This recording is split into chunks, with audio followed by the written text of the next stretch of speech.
I just hit a massive roadblock in my Amazon FBA business, and in today's video what I want to do is break down how you guys can avoid it and break down exactly what happened, how my sales dropped 20%, $15,000 in just a month. So stay tuned.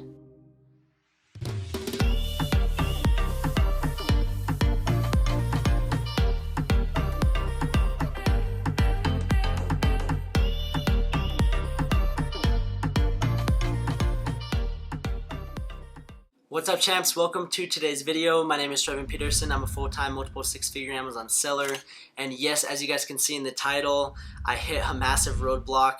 I'm down $15,000 from last month, basically down 20% from my last month's sales. So what I want to do in today's video is just break down the honest truth, break down what happened, how you guys can avoid it, and some things that you guys need to make sure that you don't do, so that when it comes to that point in time, you don't make these stupid mistakes that I'm making currently. So I'm not perfect, I make mistakes, but that's why I have this channel, is so that you guys can learn from someone that is actually in the trenches, that is a current seller having to face the actual problems that us Amazon sellers face. So that's just the reality with Amazon. I'm not down, I'm learning from it, and I'm super content with where my business is at currently, and I'm getting out of the problem, so I'm not down at all.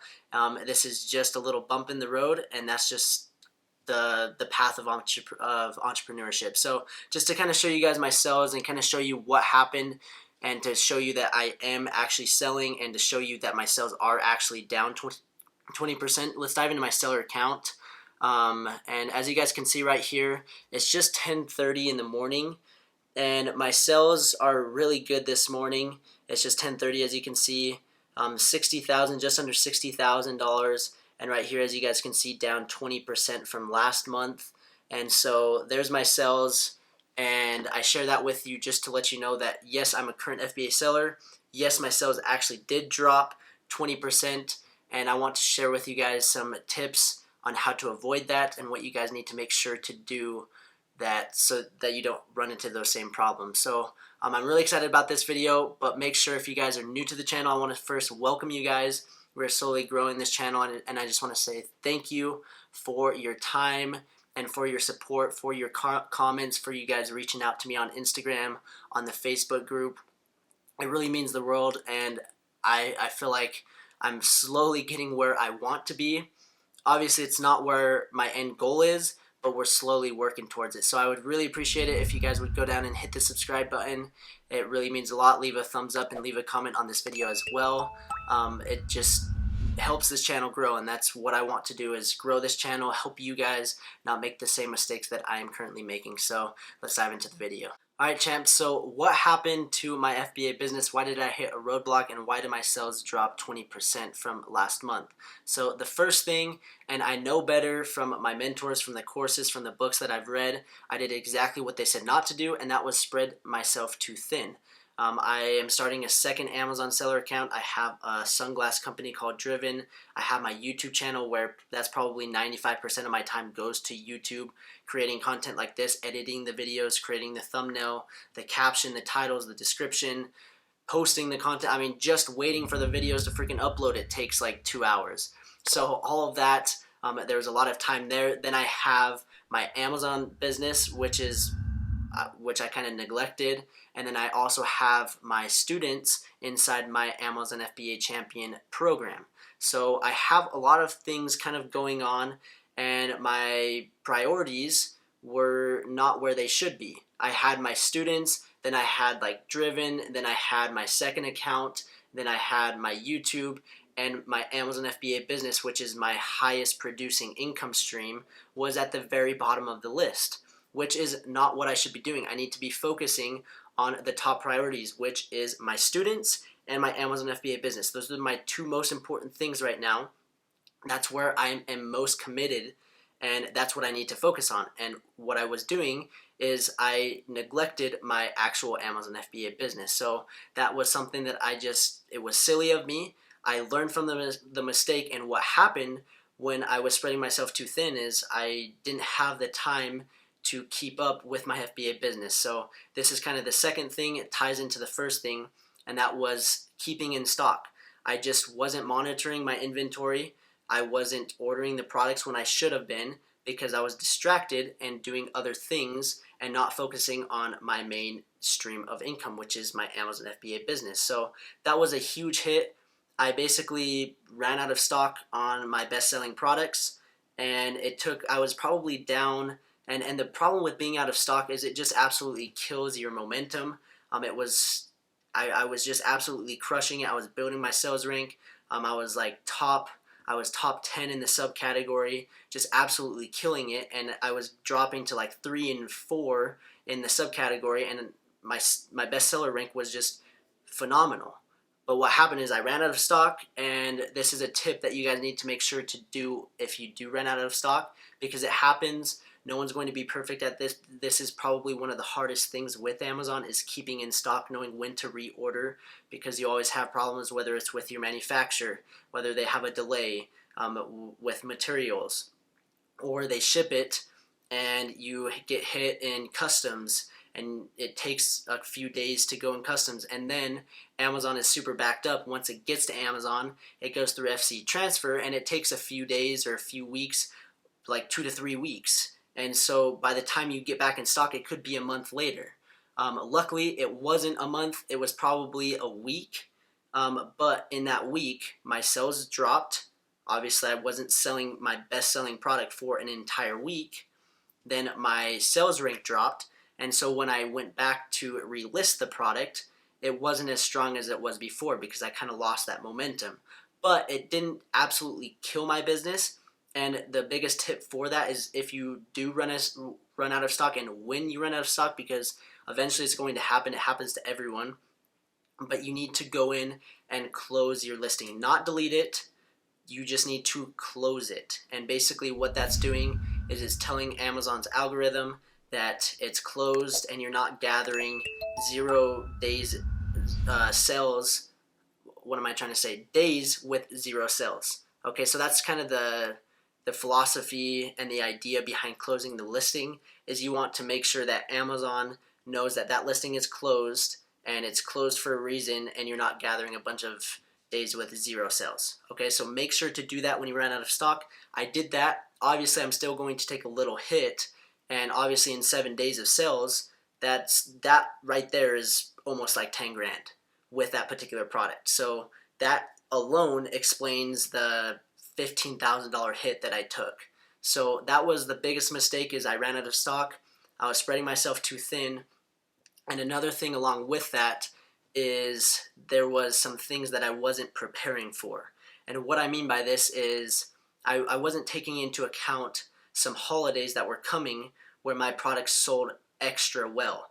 And that's another part of me running out of stock. I didn't really have that in mind, and so I neglected my FBA business, and I was thinking, oh, I have plenty inventory, like it's going to be fine. But Easter and Mother's Day came around, and I have some products that are really good Mother's Day gifts or Easter basket gifts, and during that time, my sales just skyrocketed, and I was selling just a crap ton. And with that being said, I didn't prepare for that, and I didn't think that that was going to happen, and I sold a lot more than I thought, and that led me to running out of stock a lot quicker. So there was just some things that I didn't look at, and I should have, and that's another thing. That's the last tip that I want to give you guys, is you need to prepare for holidays like that. For example, like Prime Day. I know it's probably a little too late to prepare for that, but for next year, put it in your calendar that you need to get your inventory. Last year was like the same date. You just need to get it in before June 25th. Try to get it in even before June 20th. Okay, if you can get it in before then, prepare for the holiday, then you're going to thank yourself, and that's just super crucial. Again, Black Friday, Cyber Monday, come Christmas time, Q4, you need to make sure that you're preparing, you're getting enough inventory so that you don't run into that stupid problem of running out of stock, because every time you run out of stock, you're losing. Basically, I consider it, I'm just losing straight up money. There are days where I could have been selling, I could have been making money, but I'm out of stock and I'm not making any money. So I'm literally losing money the days that I'm out of stock. So that's something very important, is to prepare for those big holidays, and also take into account like different special events like Valentine's Day, Easter, Halloween, 4th of July, Thanksgiving. If your products are kind of, they're not super seasonal, but they fit within those, they're like really good gifts, or they're like, for example, my Mother's Day, it was a good gift for a mom, and so my sales picked up for Mother's Day, and I was kind of targeting that with my PPC campaigns, and inside my description and the keywords, I was targeting and going after that audience because I knew that. So those are some things that you guys need to make sure to kind of have in the back of your mind, is take advantage of these special events when people are shopping a lot more than they originally are, and you need to capitalize on that, and you need to make sure that you have enough inventory. So with that being said, I always say this, I've ran out of stock multiple times, probably 10, 15 times, and it kills me every single time. It makes me sick to my stomach. But I'm not going to be running out of stock anytime soon, because I dropped like 35 grand in inventory in this one product. I ordered like 12,000 units or something. I just ordered just so much because I did not want to run out of stock. And come Prime Day, I don't want to run out of stock because I know my sales are going to pick back up. And as you guys can see, today's sales, I'm already at 6,000 and it's 10:30, and that's what I'm preparing for. I need to make sure that I'm in stock so that when sales do pick up, I'm ready and I don't take another hit. So those are some of the biggest mistakes that I've made this last month. It didn't kill my business like I was saying. I'm still very content, still very profitable, and it's still my strongest source of income, but I just kind of lost focus. And now what I want to do, and I'm not going to stop making YouTube videos, I'm not going to stop my second account, I'm not going to stop the other business ventures that I have going. I'm just making my priority my students and my FBA business. If those two things aren't done, then YouTube videos aren't going to be coming out. My Trevin business, my second account, isn't going to progress as fast. Now I absolutely have enough time. I just need to manage it better. So plan on me dropping 1 to 2 videos a week on this channel. So make sure you guys are subscribed. I'm going to stay dropping videos, providing as much value as possible for you guys. My students, that is my top priority. When I say I'm going to do something, I'm going to do it. So when I say I'm going to verify your products, you have a question about a product, you send it my way, I'm going to take the time to verify that product. I'm not just going to blow you off like a lot of people do. So that's a priority. And then my FBA business obviously is my top priority because it's my biggest stream of income. I can't just throw that to the side and just be like, oh, it's going to run. I need to stay focused, and I need to make sure that I'm doing the little things. So that's basically the moral of the story, is don't let stupid things slip. Stay focused. Do what's working. Don't kind of, what's the word? It's like gold. I can't even remember what the word is, but there's some kind of term. Maybe you guys can drop it in the comments. It's some kind of syndrome, fancy object syndrome or something, where you want to go to that next thing, or you want to go to that next thing, or you want to start this, or you want to do this. Just focus on what's working. Focus on one thing. Keep doing it, and then as you feel more confident and as you have more time, then you can focus on those other things. But keep your top priority at the very top and don't go away from that. So that's what I'm going to be doing. My 3 priorities: students, FBA business, YouTube. The other things will come. And I'm really excited to see what happens in the future. And I just want to say thank you guys so much for supporting me. I've had some messages on the Facebook group, and also if you guys aren't a member of the Facebook group, make sure to join. I was getting messages on Facebook and Instagram. People would tell me, hey, where's your videos? You need to drop more videos. And I'm working on it. I just kind of took like a little week off kind of to recompress and just kind of focus on what's most important. And I'm back. Don't worry, guys. I'm not going anywhere. I'm going to be here, and I want to help you guys every step of the way. So make sure to subscribe, check out the other videos, and if you guys are interested in having me help you, mentor you through your FBA journey, if you guys are stuck, let me help you. Make sure to check out my Amazon FBA Champion mentorship program, where I'll take you A to Z through 100+ video step-by-step tutorials, Plus, you have me, the Facebook group, and other students to help you really skyrocket your FBA business. So check that out in the link down below. And I just want to say thank you guys so much for watching, and we will see you guys in the next video.